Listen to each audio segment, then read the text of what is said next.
नमस्कार विद्यार्थी मित्रांनो, आपण आज unit number 1 elements of cost मधील प्रॉब्लेम नंबर 1 घेणार आहोत। सुरुवातीला प्रॉब्लेम लिहून घेऊया, तुम्ही पण लिहा। ABC carry on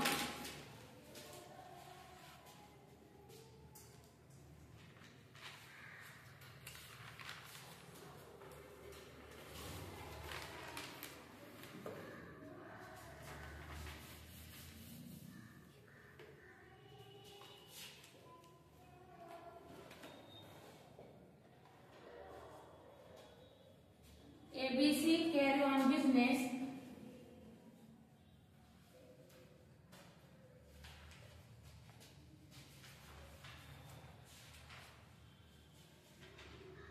in partnership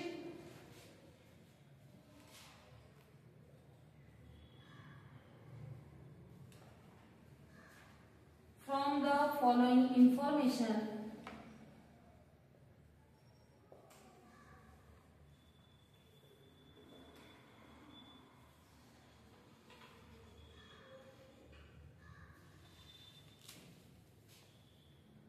Prepare cost sheet statement.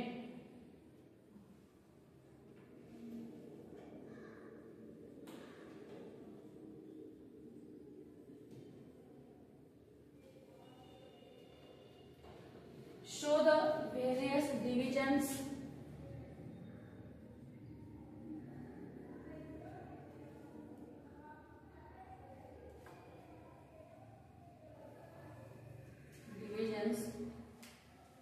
of cost statement.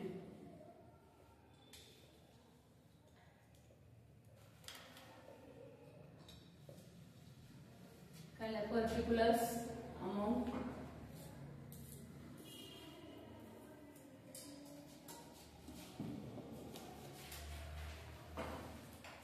purchase of material,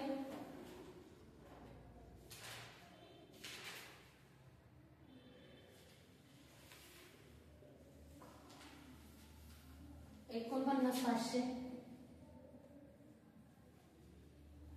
work wages,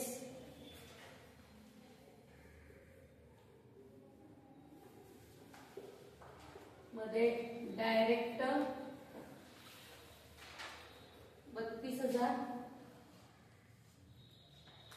indirect 4,000, office salary 9,390,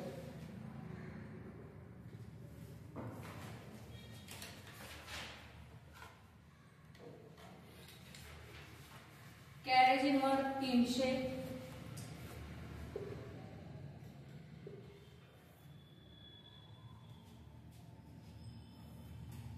carriage outwards 2800,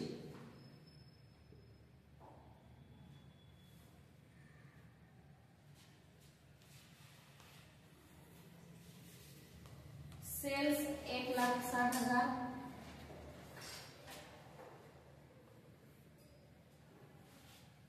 stock of material on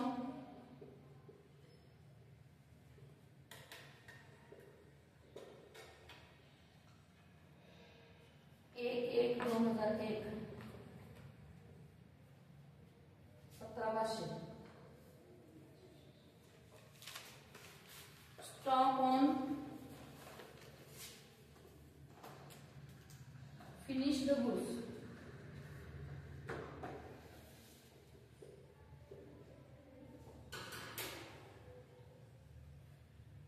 1/1/2001 4,500, travelling expenses 1,200,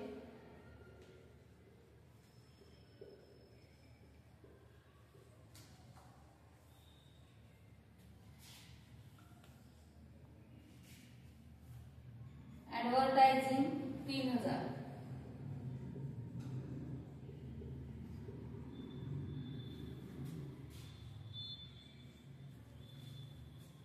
power and fuel 1,050,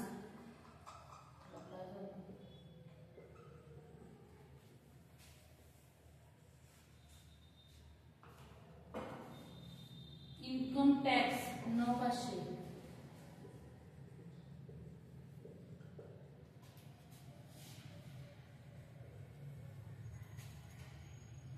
त्याच्या पुढचा problem लिहूया.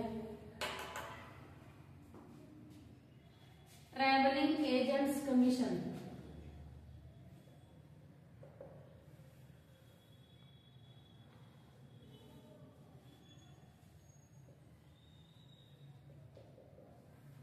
Travelling agents commission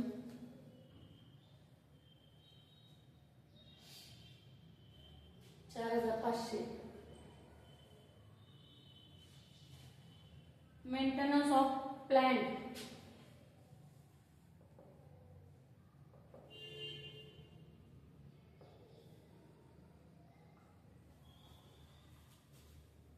3,600.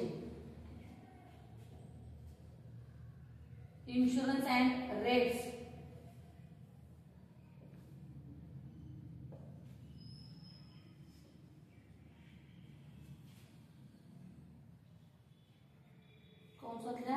9 of 10 9 of factory 4 factory करा. Factory 1,000. Selling discount 300.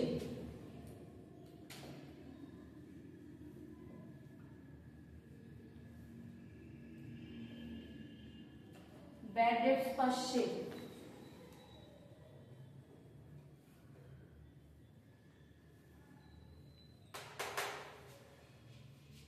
Sundry expenses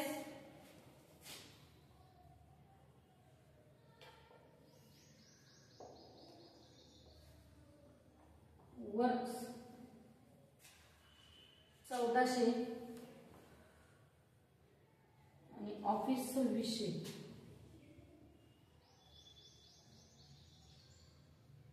त्याच्यानंतर office building repairs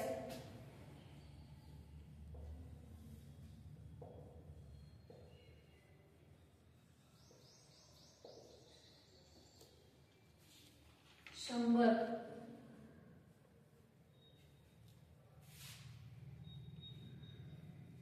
salary factory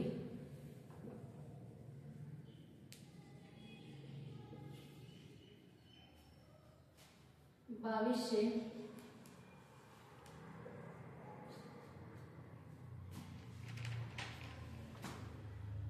पुढे depreciation on plant 1900.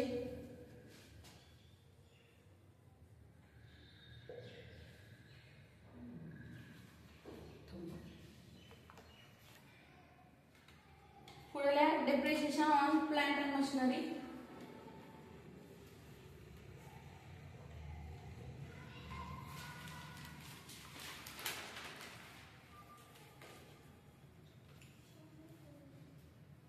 1900. Depreciation on building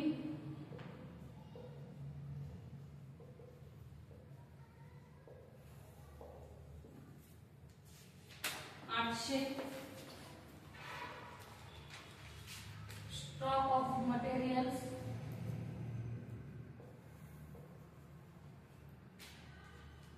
31/12/2001.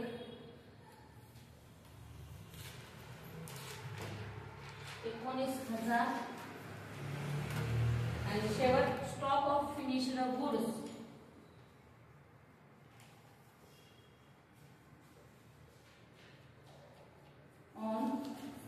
31/12/2001 3,000. अशा तऱ्हेने हा आपण प्रॉब्लेम बघितलेला आहे. या प्रॉब्लेम वरून आपल्याला स्टेटमेंट ऑफ कॉस्ट शीट तयार करायचे आहे. ते पण कुठल्या कालावधीचं, तर ज्या तारखेला आपल्याला प्रॉब्लेम दिला असेल म्हणजे 31/12 शक्यतो 31/12/2001 एंडिंग तारीख घ्यायची. ते 31/12/2001 इथं पण दिले आणि स्टॉकला पण इथं ओपनिंग दिले. अशा तऱ्हेनं आपण प्रॉब्लेम सोडवायला सुरुवात करूया. प्रॉब्लेम लिहिलाय का सर्वांनी? हो. आता वर हेडलाईन टाका.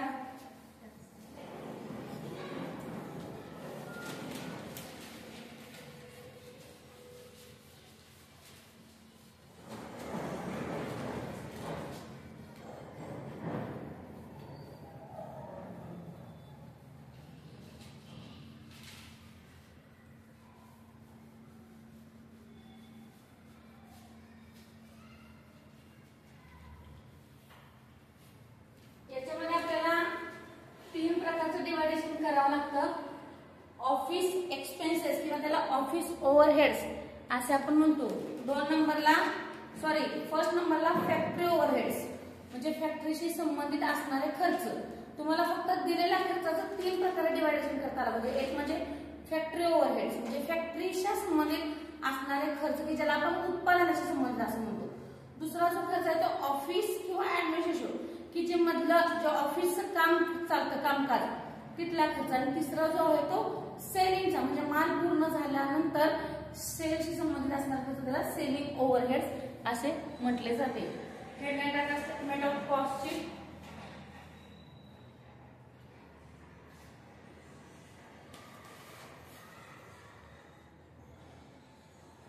एवढं मोठं करू अक्षर. फॉर द पिरियड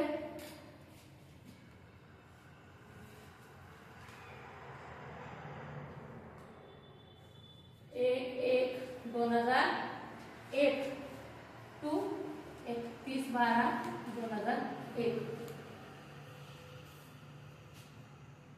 पर्टिक्युलर्स आणि अमाऊंट आपण काय करायचं 2 याच्यामध्ये डिवायडेशन करूया. आपल्या इथं जागा पूर्ण नाही आपल्याला.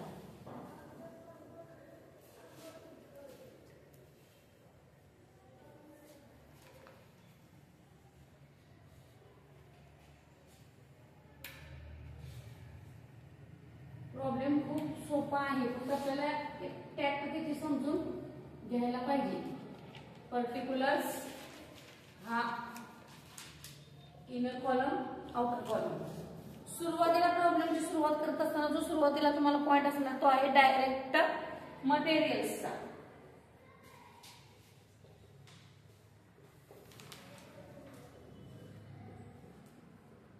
डायरेक्ट मटेरियल्स हे हेडलाईन आहे. त्याच्यामध्ये तुम्हाला सुरुवातीला मटेरियल म्हणजे जो तुम्ही कच्चा माल घेता उत्पादन कुठलंही चालू करत असताना आपल्याला रॉ मटेरियल घ्यावं लागतं. तर तो जो मटेरियल असतो त्याला डायरेक्ट मटेरियल असतं. त्याच्यामध्ये पहिल्यांदा काय घ्यायचा opening stock of raw materials. Opening stock म्हणजे कुठल्या तारखेत असणार तर चालू वर्षाचा 1/1/2001. तर आपल्याला प्रॉब्लेम मध्ये दिलाय बघा स्टॉक ऑफ मटेरियल्स ऑन 1/1/2001 17,500. ती अमाऊंट घ्यायची. जो प्रॉब्लेम मध्ये जी अमाऊंट तुम्ही किंवा जो ऍटम घेताय त्याला टिक करायचा हा झालाय म्हणून. त्याच्यानंतर त्याच्यातच ऍड ही सुरुवातीला केलेली कच्च्या मालाची खरेदी. त्याच्यामध्ये परचेसेस म्हणजे वर्षभरात तुम्ही आणि काय खरेदी केली मालाची ती ऍड करायची. परचेसेस कुठे आहेत बघायचे आणि त्याची अमाऊंट किती आहे बघायची. परचेसेस किती आहेत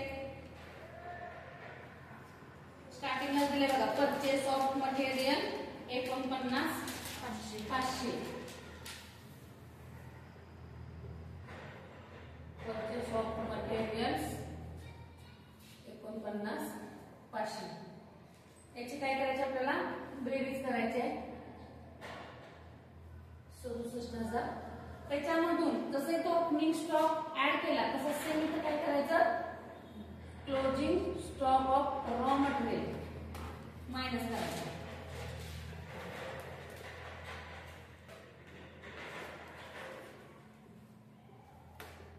क्लोजिंग डेट म्हणजे ही स्टार्टिंग किती असते 1/1/2001 ची आणि एंडिंग किती असणार आहे 31/12/2001. जे प्रॉब्लेमच्या शेवटी तुम्हाला दिलाय बघा स्टॉक ऑफ मटेरियल ऑन 31/12/2001 19,000. याच्यातून हा काय करायचा 19,000 मायनस करायचा. 67,000 मधून 19,000 वजा केल्यानंतर ही रक्कम तुम्ही डायरेक्ट इथं बाहेर सुद्धा घेऊ शकता किंवा इथं डायरेक्ट खाली सुद्धा घेऊ शकता 48,000 रुपये.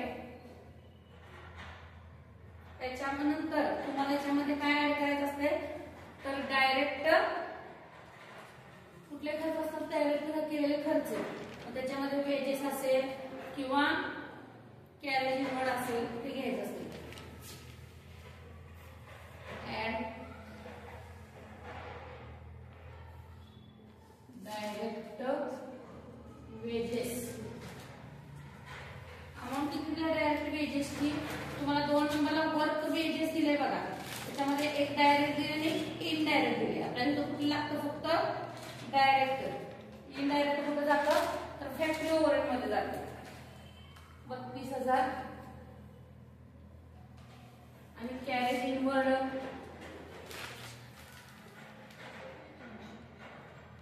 किती आहे? 300. अशा तऱ्हेने याची आपल्याला काय करायचे?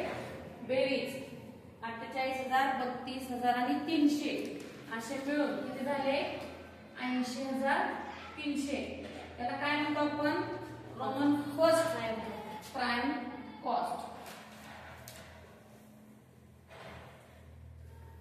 कधी कधी तुम्हाला शॉर्ट नोट मध्ये असेल तर प्राइम कॉस्ट म्हणजे कुठपर्यंत तुमचं असतं, तर याची सगळी डिटेल्स तुम्हाला इथं देता आली पाहिजे. हे महत्वाचे तुमचे. रोमन फर्स्ट तुमचं झाला प्राइम कॉस्ट. प्राइम कॉस्ट नंतर आपण काय करतो याच्यामध्ये? Add factory overheads.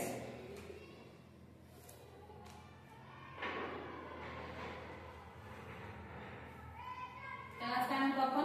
Work overheads.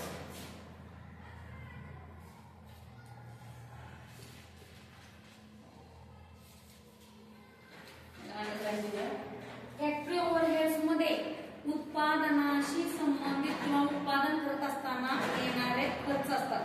त्याच्यामध्ये पहिल्यांदा आपण सुरुवातीपासून बघत राहायचं तर वर्क वेजेस जे इनडायरेक्ट आहे ते पहिल्यांदा घेऊया. इनडायरेक्ट वेजेस किती आहेत? 4,000. हे सगळे का आत घ्यायचे. त्याच्यानंतर कॅरेज ऑफ येत नाही, सेल्स नाही, स्टॉक नाही, ट्रान्झॅक्शन नाही, ऍडव्हर्टायझिंग नाही. Power and fuel.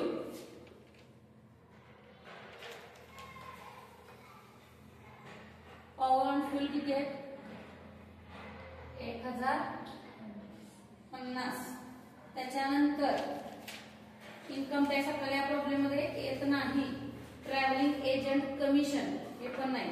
Maintenance of plant. Plant means जो तुमचा खंड आहे किंवा जिथं तुम्ही उत्पादन करताय त्या जागेचं भाडं, त्या जागेचा मेंटेनन्स, त्यामुळे फॅक्टरीशी संबंधित आहे. मेंटेनन्स ऑफ प्लांट किती अमाऊंट आहे? 3,600. जो घेतोय तर तुम्ही असे टिक करत जा. इन्शुरन्स अँड रेट्स त्याच्यामध्ये काय सांगितले? 9 of 10 फॉर फॅक्टरी. म्हणजे त्या एकूण खर्चापैकी 9/10 हिस्सा हा फॅक्टरीचा आहे. तुम्ही अमाऊंट कशी काढणार त्याची? 9/10 फॅक्टरीचा प्रयत्न घेतलं पाहिजे. इन्शुरन्स अँड रेट्स किती घ्यायचं फक्त इथं? 9 of 10. कितीच्या 9 of 10 असणार आहे? एकूण किती आहे? 1,000 रुपये. त्याचा 9 of 10 चा फॅक्टरी आणि राहिलेला मग ऑफिसला टाकायचं 900. कसं काढलं? 1,000 गुणिले 9/10 तरी तुम्हाला 900 अमाऊंट मिळते. त्याच्यानंतर पुढे काय आहे? सेलिंग डिस्काउंट येत नाही, बॅड डेट्स येत नाही. सगळे एक्सपेन्सेस मध्ये वर्क आणि ऑफिस. सगळे एक्सपेन्सेस मध्ये कुठला आला? वर्क. वर्क आपण कुठे घेतो? इथंच घेतो.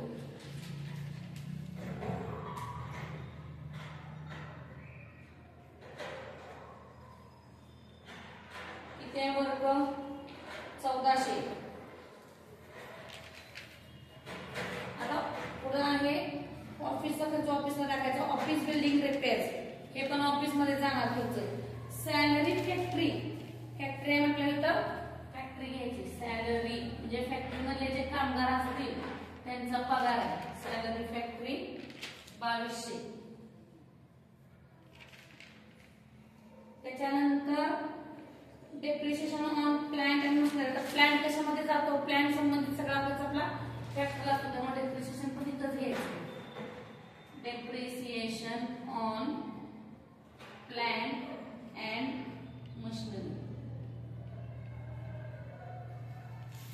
1900. आता याच्यामध्ये बघा पुढचा डिप्रिसिएशन ऑन बिल्डिंग, नंतर stock material, stock finish goods, म्हणजे ह्याच्याकडनं आपल्याला फॅक्टरी ओव्हरहेड जेवढे खर्च आहे तेवढे झाले याची टोटल मारायची. टोटल मार्क असताना ह्या सगळ्या अंकांची बेरीज इथं तुमच्या अंडरलाईनच्या वर आली पाहिजे. इथं किती येते बघा बरं, 4000, 1050, 3600, 900, 1400, 2200 आणि 900.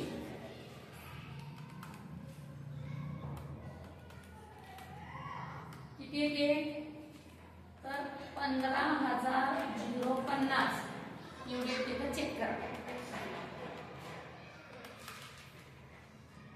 आले आता ही वरची अरेंजमेंट काय असणार आहे, इथं ऍड आहे म्हणजे ही 80,300 मध्ये ही ऍड करायची. किती येणार आता त्याच्या अगोदर इथं ऍड करताना म्हणजे आपल्याला लेस सेल ऑफ स्क्रॅप करायचंय. तर आपल्या प्रॉब्लेम मध्ये सेल ऑफ स्क्रॅप दिलेले नाही. लेस सेल्स ऑफ स्क्रॅप म्हणजे व्यवसायामध्ये जर काही स्क्रॅप असेल तर ते इथं नील म्हणून दाखवायचं आहे. आता याची बेरीज किती, 85, 95, 350 आणि ही रक्कम आपल्याला इथं खाली घ्यायची आहे 95,350. त्याला काय म्हणणार, रोमन 2 फॅक्टरी कॉस्ट किंवा त्याला काय म्हणायचं वर्क कॉस्ट. हे कुठल्या लक्षात ठेवायचं, ह्याच्यातच हेडलाईन तिथं घ्यायचं. आता याच्यानंतरचा प्रॉब्लेम आपण पलीकडे घेऊया.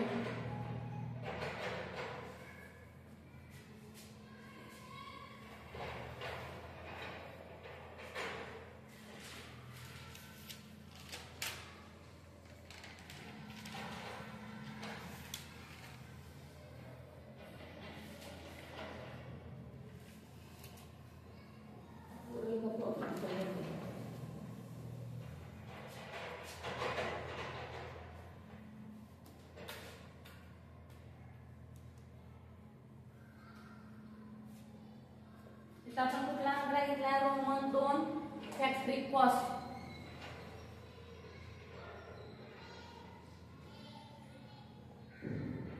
त्याला वर्क कॉस्ट 95,350. आता याच्यानंतर आपल्याला काय घ्यायचं आहे, फॅक्टरी कॉस्ट मध्ये तुम्ही जे फिनिश्ड गुड्स आहेत किंवा sorry work in progress, add opening stock of work in progress. Work in प्रोग्रेसचा स्टॉक आपल्याला दिलेला नाही, nil. Less closing stock of work in progress आपण दिलेला नाही, नील. परत आहे त्याची किंमत खाली येणार 95,350. याला काय म्हणणार, Roman 3 cost of finished goods.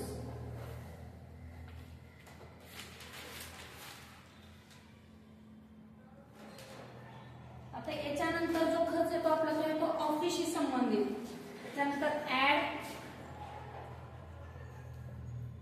Office overheads किंवा त्याला आपण काय म्हणतो ऍडमिनिस्ट्रेटिव्ह.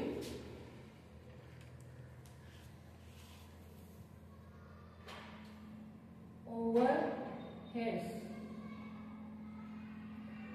म्हणजे ऑफिसशी संबंधित असणारे खर्च. आता याच्यामध्ये सुरुवातीपासून आपण बघायचं, इनडायरेक्ट वर्क वेजेस आपण कुठे घेतले मग अशी इनडायरेक्टचे, इथं. त्याच्यानंतर काय येणार आहे, कॅरेज आउटवर्ड. कॅरेज आउटवर्ड घेतलं का आपण मग अशी. कॅरेज आउटवर्ड कुठे जातं, ऑफिसशी संबंधित नाही, सेलशी संबंधित आहे. प्रॉपर सेल मध्ये जातं. त्याच्यानंतर आहे ट्रॅव्हलिंग एक्सपेन्सेस पण हा सेलिंग मध्ये जातो. ऍडव्हर्टायझिंग पण सेलिंगला, नंतर ट्रॅव्हलिंग एजंट कमिशन पण सेलिंगला, maintenance of plant name, insurance and rates त्यातला थोडासा भाग जो आपला त्याच्यासाठी येणार आहे. कुठं इन्शुरन्स अँड रेट्स मधला कितवा भाग 1% जो आपण बाकीचा किती घेतला तिकडं तो पण तिकडे सेलला तुम्हाला द्यायला लागणार आहे. 100 रुपये ऑफिस एक्सपेन्सेस मध्ये. इन्शुरन्स अँड रेट्स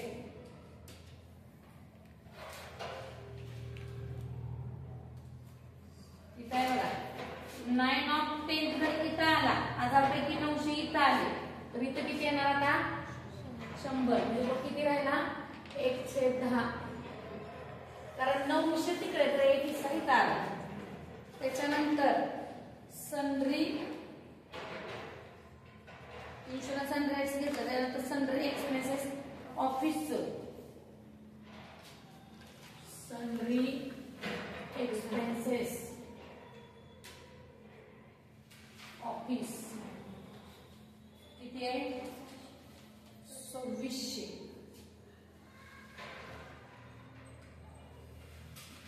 त्याच्यानंतर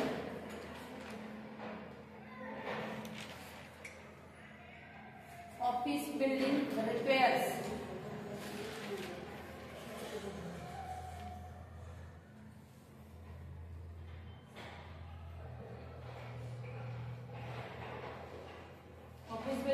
किती आहे 100.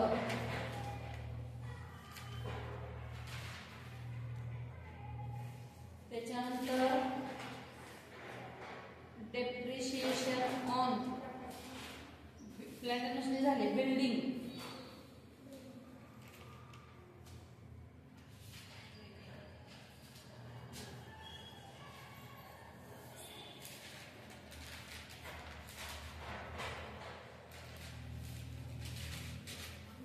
डेप्रिशिएशन किती 800 रुपये. अजून काय नाही त्याच्यामध्ये ऑफिस सॅलरी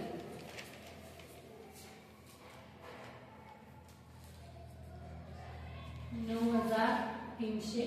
म्हणजे हे सगळे खर्च आपण ऑफिस किंवा ऍडमिनिस्ट्रेशनशी संबंधित घेतले. आता याची बेरीज किती दे बघा.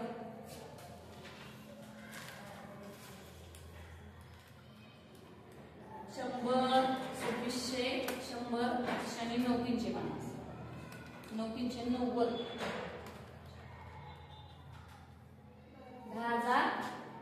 10990 आले का.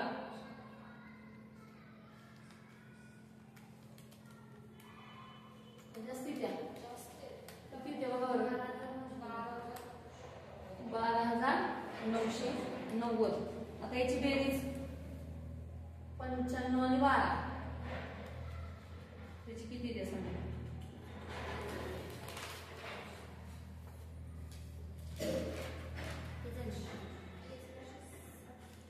95,350 आणि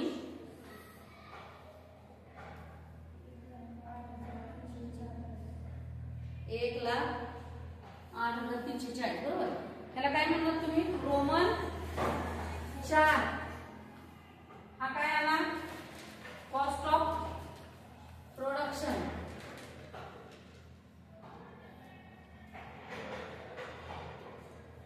याच्यानंतर आपण याच्यामध्ये ऍड काय करतो फिनिश्ड गुड्स. आता ऍड ओपनिंग स्टॉक ऑफ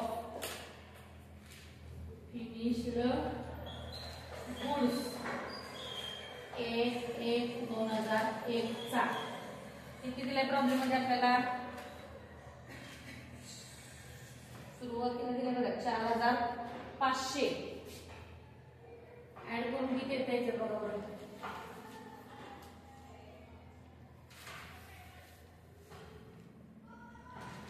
1,12,48 येते का चेक करा. Less closing stock of finished goods, जो किती तारखेत असणार आहे 31/12/2001. किती दिलाय तो फिनिश्ड गुड्सचा स्टॉक शेवटला 3000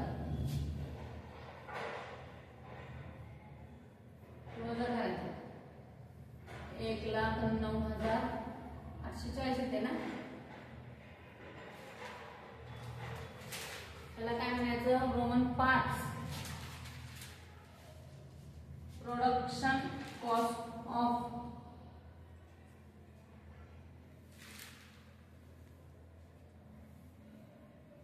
गुड्स सोल्ड.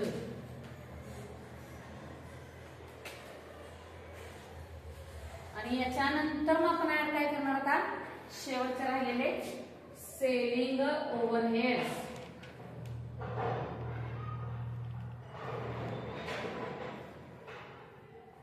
सेलिंग ओव्हरहेड्स किंवा त्याला काय आपण म्हणतो डिस्ट्रीब्युशन,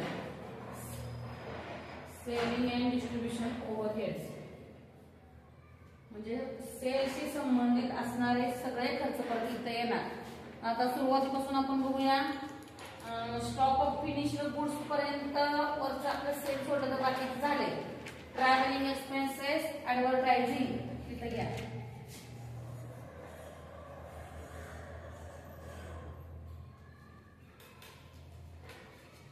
ट्रॅव्हलिंग एक्सपेन्सेस 2800,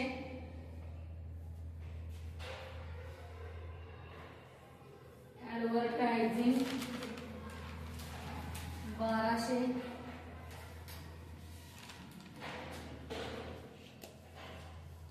पुढं काय ट्रॅव्हलिंग एजंट कमिशन 4500,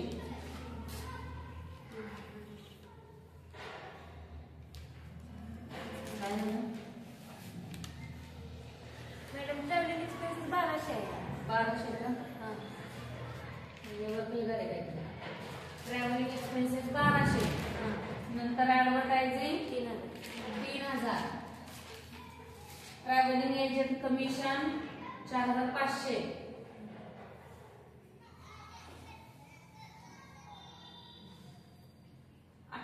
काय आहे माहिती का carriage out order.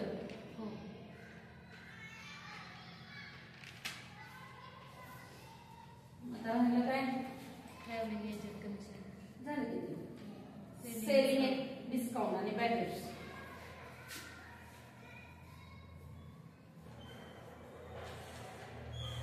Selling discount 300 आणि बॅड डेट्स 500. बऱ्यापैकी मला वाटतं सेल सोडलं तर सगळे खर्च झाले ना आपले. फक्त सेल्स आणि इन्कम टॅक्स राहिला तर प्रॉब्लेम बाकी संपला.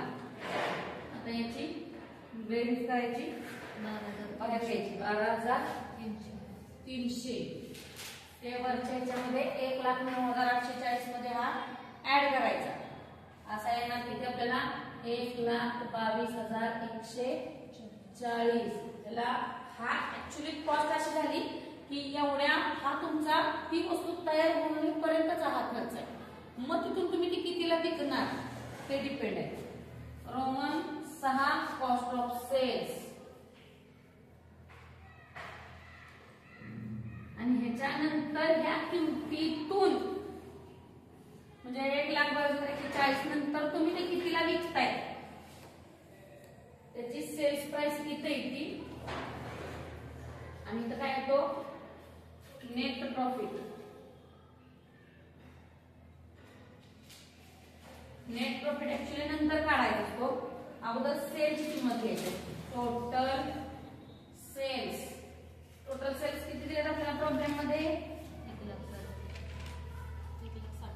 1,60,000.